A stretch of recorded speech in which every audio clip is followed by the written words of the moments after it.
Welcome back to Syndromic Insights, the podcast brought to you by the World Society for Pediatric Infectious Diseases. We're your hosts, Dr. Linny Phuong. And I'm Dr. Alicia Chang. In this episode, we're covering human rhinovirus infections in children. So, Alicia, in this episode, you interview Dr. Fergie, and I think that, you're talking about rhinovirus. I feel like the danger in this particular episode is that some of our listeners might think it's just a rhinovirus. Like, why should they pay attention to this episode? What are they going to learn? What are some of your take-home points from this discussion? Well, Linny, I think it was quite interesting for me. First of all, we are used to know rhinovirus, as you said, as a cause of a common cold. Mm-hmm. However, I think it's very important that our listeners know that some of them, even if it's the virus that causes a common cold, might get very ill. So you need to keep an eye on them and kind of give the parents a little bit of advice and guidelines about what to look for so they know that this rhinovirus might need further attention. Second thing is, I think in Latin America, it is very common for us to prescribe antibiotics for viral infections, and we're trying to get away from that practice, but it is really hard. And I don't think that physicians do this in an intentional way. I think they know that a virus will not respond to an antibiotic, but they have the need to kind of make the patient better. And I just want them to be a little bit more resilient and try to live with the idea that these viruses are not going to improve with antibiotics, and they need to, live with this frustration and encourage the parents to live with this frustration as well.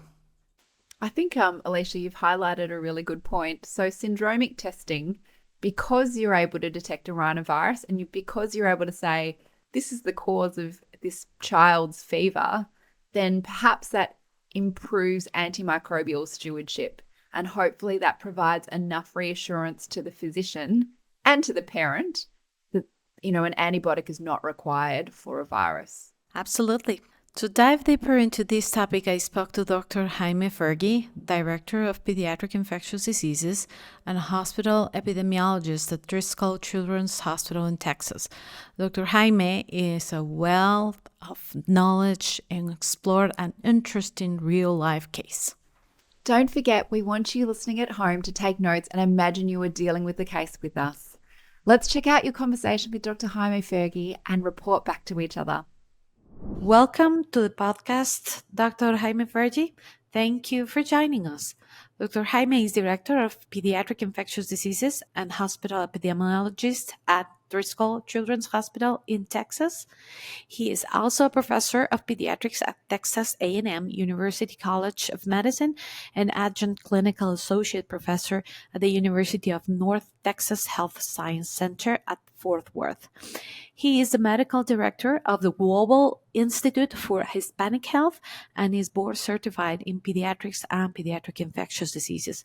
Dr. Jaime is a fellow of the Infectious Diseases Society of America and the American Academy of Pediatrics, also the Society for Healthcare Epidemiology of America, and a member of the Pediatric Research and Pediatric Infectious Diseases Society. We are privileged to have you here with us today, Jaime.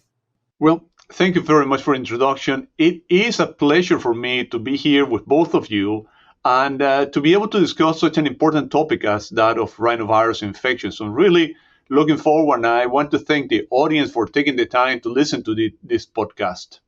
Certainly, Jaime. We think this podcast is going to be quite interesting for our audience. So, Jaime, could you provide us a little bit of context about the diagnostic tools we have available for detecting rhinovirus infection before we dig into the case? Sure. No, I think I'd like to mention that, first of all, things have changed quite a bit for us in pediatrics and infectious diseases since the introduction of the PCR test, and in particular since the introduction of the multiplex panels that we have used quite a bit, at least for me, since 2011. Before that, in order for us to diagnose rhinovirus infection, we had to send cultures, a viral culture. Take a swab, an nasopharyngeal swab, and send it to a laboratory. Your hospital may not have a virology lab. My hospital did for a while, and then we stopped it actually when we had the PCR. So right now, from a very practical point of view, the diagnosis of rhinoviruses is a molecular diagnosis, and it's a rapid diagnosis because most of these respiratory viral panels that we use are very quick, and you have an answer between 15 minutes to 45 minutes after the test sample gets into the laboratory. So that's it in terms of diagnosis. The viral culture, not practical, takes a too long time, and by the time you get an answer, it's very difficult to do anything about it. Yeah, great, Jaime. I think that the molecular diagnostics have really made a revolution in medicine in general, and I think in countries like my country, in Guatemala, probably took a little bit longer to get in, but finally we have them available. It's just they are probably a little bit expensive for our health system. Within our audience, there might be some countries where the technology is available and others where the technology is not available. But if we can aim to get to molecular diagnostics, as you said, it's probably the best way to go. So we're gonna get to the case, which is very exciting, and we are going to be hearing the story of Tom. And just for clarity, we are not using the real names or personal details about patients discussed in this podcast. Okay. Let's hear Tom's story. So Tom is a previously well 3-month-old male infant who lives at home with a big sister and parents. Over 2 days, Tom's parents notice that he has a consistent runny nose and he's not feeding well. 2 days pass and Tom's condition does not change. So his parents decide to take him to their local pediatrician. The pediatrician finds that Tom has temperature of 38.2 centigrades and makes note of a nasal congestion, rhinorrhea, and decreased feeding. After a physical examination, which is found to be mainly normal except for the upper respiratory tract findings, Tom was diagnosed with a viral infection and sent home, which is, what most of us as pediatricians will do, I think. Over the next 2 days, Tom's condition worsens, so his parents bring him to the ER, and at this point, his respiratory rate is high, and he's coughing a lot. Do you have any comments at this point, Jaime? Well, I think what we have been listening right now, Alicia, from you is very typical, and I think all of the listeners are probably very familiar with this kind of situation. Because rhinovirus are the most frequent cause of respiratory tract infection in both children and adults, and so these situations happen year round. Even though rhinovirus may be a little bit more in the autumn and spring, depending on where you are in the world, but it happens throughout the year. So very common situation. All of us, I think, we experienced this multiple times. Rhinovirus certainly is the most important virus in terms of the number of infections people get a year. You have to think that a normal child will get at least 2 rhinovirus infections a year. An adult, at least 1 rhinovirus infection a year. The most common reason for a common cold or rhinosinusitis. 26 to 76% of bronchiolitis pneumonia cases are rhinovirus, and otitis media, 64%. So, we're discussing here so far very common situation. Not surprising that some people get a little bit worse. Some of them never have to go to the hospital. Many of them don't, but some of those children are going to have to come to the hospital, and they're going to get some lower respiratory tract illness besides the common cold. That is right, Jaime. I think that if I were the pediatrician who sent this patient home, I will not feel at all that I've made a bad decision sending him home, because, as you said, most of the time these children do not require ER visits or, actually going to the hospital for this type of infections. However, yes, a very tiny number of patients may need further attention, and I think that's what's being presented to us in this case. So I'm going to proceed with what happened to Tom. Um, and I want you to imagine that you are working in the emergency room when this family arrives. What are your concerns in this child? And how do we know this isn't just another child with a viral infection who should go home? And then what are the tools that we have available to make an accurate diagnosis? And I think we spoke about that a little bit earlier, Jaime, but maybe now in the context of this case, I suppose you can comment a little bit further. Yeah. So the child had, a nasal swab, and we did a multiplex PCR test. I came back positive right away with rhinovirus, enterovirus. That's a very important point I want to make here. That the rhinoviruses are Picornaviridae family of the enterovirus genus, of which there are three species, the A, B, and C. But unfortunately, more than 160 types of this small non-enveloped virus. So the molecular testing, unfortunately, cannot differentiate between rhino and entero, because rhino is an entero in a way. So, but we know, really, clinically speaking, the great majority of these are rhinovirus, and clinically, of course, it's a rhinovirus. So, an X-ray on this child demonstrated hyperinflation and perihalar infiltrate. Now, we have to be careful with this perihalar infiltrate; it's so common. And you need to know your radiologist, because sometimes radiologists like to refer to these perihalar infiltrates as pneumonia. I mean, they're not wrong, but it can be confusing to some people. We did blood tests on this patient. The white count was relatively normal, 13,000, 54% neutrophils.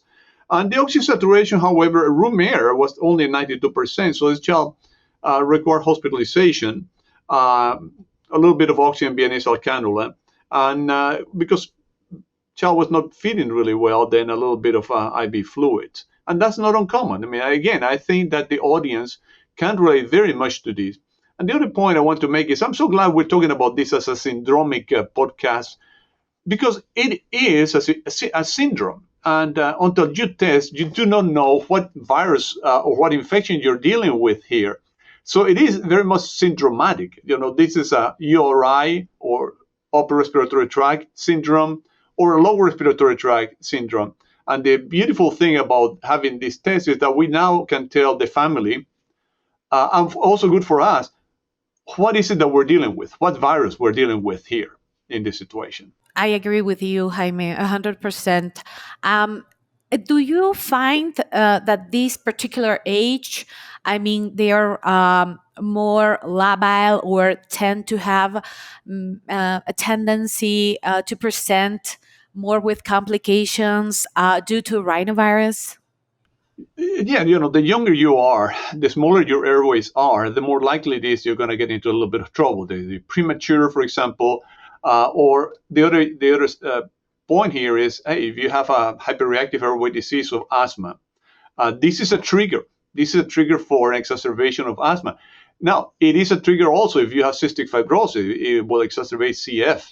And if you're an adult, of course, we're not talking to adults here, but it's good to know if you have COPD, then it will also exacerbate your COPD. So certainly there are certain conditions that will make it worse. And the younger you are, the more you are more premature. This is very similar to if you had, for example, RSV infection or other respiratory viruses. There are this characteristic that will make the viral infection worse. And the other point I want to make here before I forget is, hey, some of these patients are going to wheeze later on. They're going to have, associated with hyperreactive airway disease way after the infection itself is over. I think that's a very important point, Jaime, because previously we talked about RSV as being a virus that could make you more prone to have I suppose, asthma or hyperreactive airway disease in the future. But it seems to me that according to the literature, rhinovirus seems to be, even more implicated than RSV. Is that correct? Yeah, it is, and I think that we talk a lot about RSV, and a super important virus, RSV, no question about that. And now that we can do a lot for prevention, we're talking even more about it. But yeah, rhinovirus, it is also associated with this recurrent wheezing. It triggers asthma, or at least you are hyperreactive for a while. But it does that. It's not unique for RSV. Other viruses can do this too. Great. Another question that I have for you is, we in Latin America tend to use a lot of antibiotics for lower respiratory tract infections. One of the markers that sometimes we use is actually the white blood cell count and the neutrophil percentage, which I found in my cases of rhinovirus. I mean, sometimes you do have an elevated neutrophil count at the very beginning of the infection. So I just wanted you to comment on that and see if that is actually something that happens frequently, that we can get an elevated neutrophil count in a completely, whole a rhinovirus infection. Thank you for that question and comment. It is absolutely true. I think with an acute infection, you can have an elevated neutrophil count. And one of the great things about having the ability to diagnose, and I hope some of you will have it or have it already, the ability to diagnose this virus, is that now you know that is likely, this is a viral infection. You have more confidence on that diagnosis. Not only in rhinovirus, when you have the multiplexes, you can find adenovirus, parainfluenza virus, coronaviruses, endemic or COVID-19. So it gives you a little bit more confidence, and it's good for what we also talk about, antibiotic stewardship. Because we as the healthcare provider, we feel a little bit more confident on not giving antibiotics once we know that there is a viral infection there. I completely agree. I think if you get a result positive for a virus, then probably you're more comfortable not using antibiotics, which is what we are trying to do in the era of multi-drug resistant bacteria, right? And here in my country, Guatemala, we do have a lot of MDR bacteria, unfortunately. So we are also trying to do quite a bit of antibiotic stewardship. And I'm sure a lot of our listeners are undergoing through this process again. So I think this is going to become another tool that we can use to justify not to use antibiotics if you have a viral illness diagnosis, right? So Jaime, do you want to make any other comments about the case? I just want to let the audience know that thankfully, after 2 days in the hospital, Tom's condition improved, and so he was able to be discharged home. We have discussed about how being a baby, probably this kind of made him a little bit more labile to this infection, and that's why he ended up going to the hospital.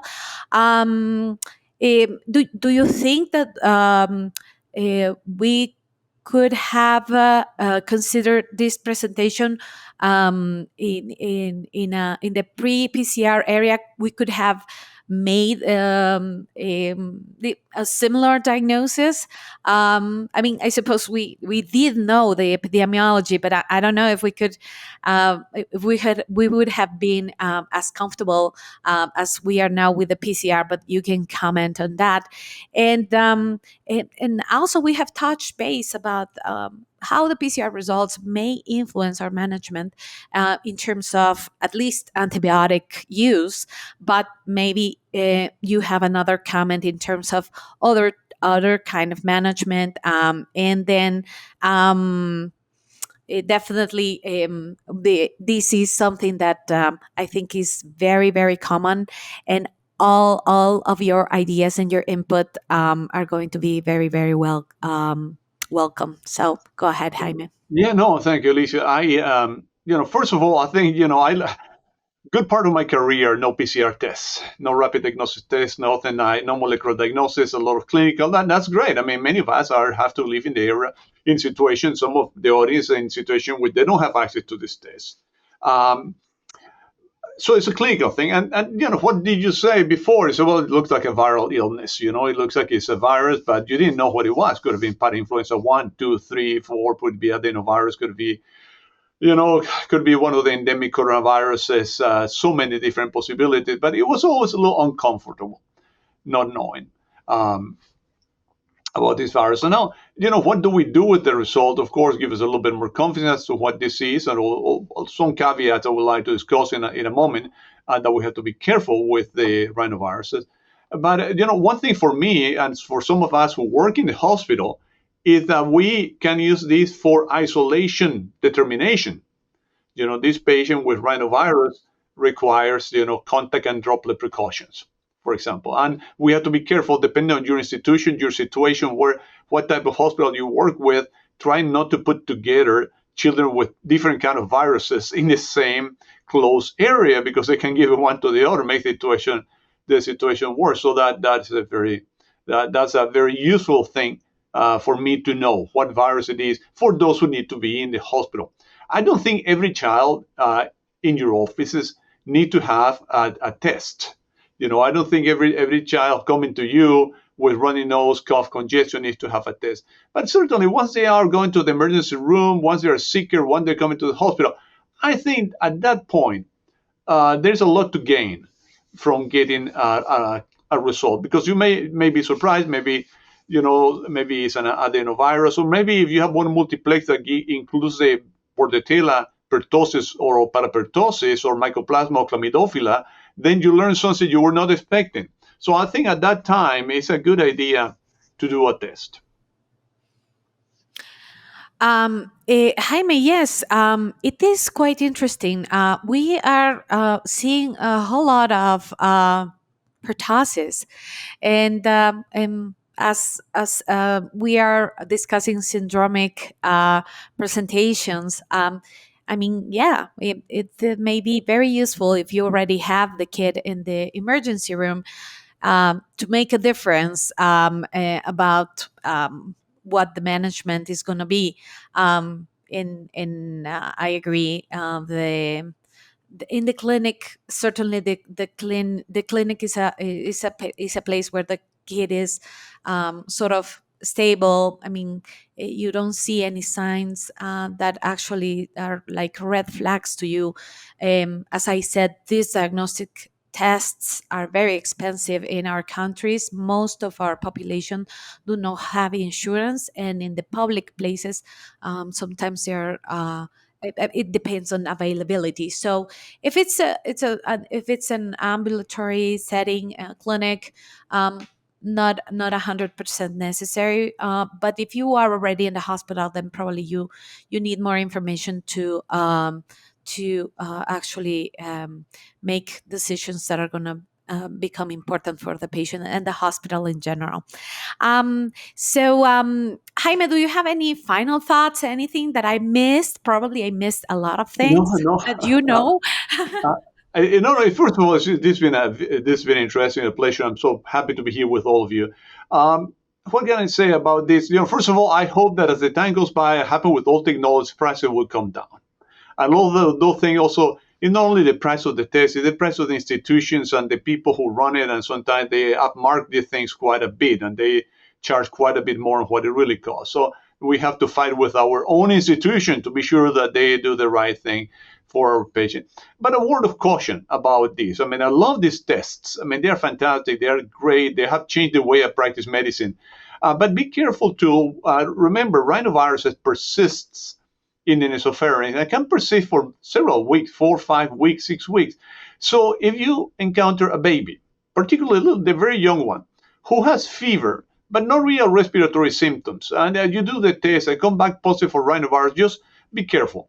It may be something else, because the rhinovirus is something that persists. So I think that even though we have this wonderful test, we still need the mind of the clinician who puts it all together, the test with the clinical finding, with epidemiology. Because again, we can have sometimes patient who has a positive rhinoenterovirus, but actually the problem is another problem because they had a rhinoenter 4 weeks ago that you can still detect. So be careful with that. Think about the patient individually as to what it is. And remember, the other issue is that sometimes you can have co-detections. You can detect not only a rhinovirus, but you can detect rhinovirus and adenovirus. And then, you have to think, oh, maybe the patient has had this infection before. Now they have another one. And that's not unusual because, children get 6-7 infections a year. So it's not surprising that sometimes we can find co-detection, particularly children who go to daycares or similar situation with other children. It's very common. When you do a test, you find more than one virus. Please let us know, Jaime, if we can follow you somewhere. We are in the social media network era, so we would like to follow you if you have Instagram or what was that X now. Thank you, Alicia. I am not very much into the social media, unfortunately, but my website on the Global Institute for Hispanic Health, you can find some information there, and also at my institution, the Driscoll Children's Hospital in Texas. There's some information about the work I've done and the publications that I have. But I just want to finish here and thank you, both of you, very much for inviting me to participate in this podcast. And I'm looking forward to another opportunity in the future to discuss another subject. Oh, we're looking forward to have you back. Absolutely. So, Linny, I just wanted to emphasize how delightful it was for me to talk to Dr. Jaime. He is a very knowledgeable person, very accessible, and clearly very in touch with patients. So he was very conscious about all the trouble that patients go through and all the trouble that we as clinicians go through. Yeah, I agree. It sounded like a lovely conversation. For more information on human rhinovirus infections and syndromic testing, visit the global e-learning portal on the WSPID website, your hub for pediatric infectious diseases insights. And that's the end of today's episode. We just wanted to say a big thank you to our esteemed guest, Dr. Jaime Fergie. We really hope this case and our discussion has highlighted the ways in which syndromic testing has changed how we practice medicine. Whether you're on your way to work, out for some daily exercise, or doing the school pickup, thank you for listening to the Syndromic Insights podcast. Make sure you're subscribed on your favourite podcast platform so you don't miss an episode. Please share the podcast with your colleagues, leave us a review, and be sure to tune in next time.